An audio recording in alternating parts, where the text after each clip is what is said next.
ñoo ngi leen di nuyu yéen mbokk yi safoo YouTube te nag ñu ñëw di leen defal seen vidéo bu njëkk ci seen chaîne bu bees bi ñu naan ko La Racine balaa dara xew ñu ngi leen di ñaan ngeen abonné bës cloche bi te bàyyil ñu benn touche bleu kon ñu dem suñ vidéo.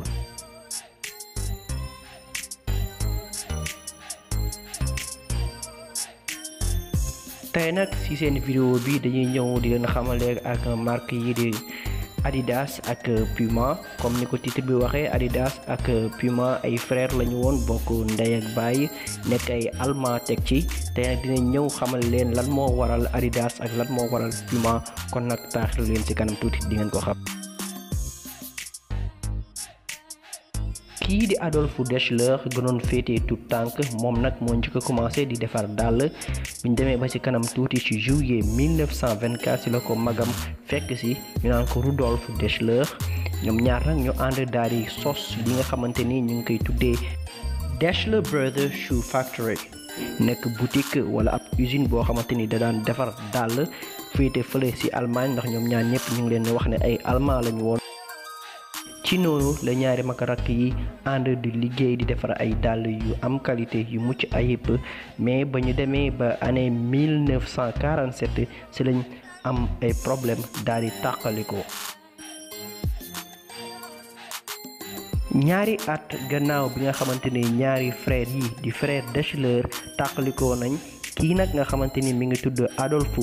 Dassler 18 août 1949 ci la sos marque bi ñu naan Adidas. ci noonu tamit ki nga xamante ni mi ngi tudd Rudolf Dassler nekk mag ci Adolphe Dassler moom tamit ci la créé marque boppam tuddee ko Ruda nag moom lañ mujj ci kanam tuuti ngénte ko tuddee ko Puma bi nga xamante ni moom lañ xam tey. lan mooy Adidas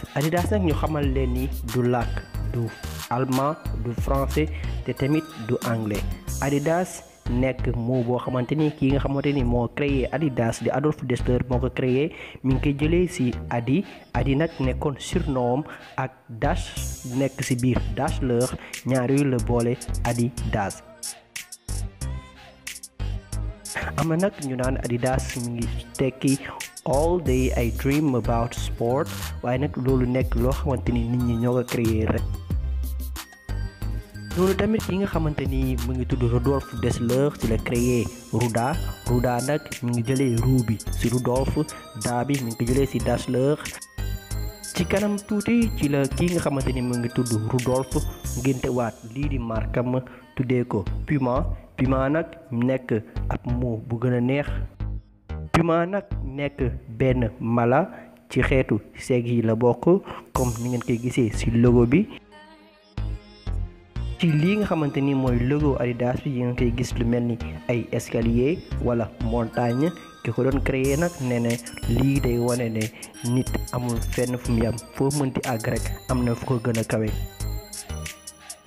ñaari mag rakk yi di Rudolf ak Adolphe Dassler ba ni ñuy génnee àdduna mësuñoo juboo ñoom nag ñoo bokk benn armeel bu ñu leen suul waaye seen ñaari bàmmeel yi dañ leen a séparé nu mu fa gën a sore. kon lii moo nekkoon seen vidéo lii moo nekkoon leen bëggoon a xamal ci Adidas ak Puma di leen jox dig daje ci seen yeneeni vidéo wasalaam.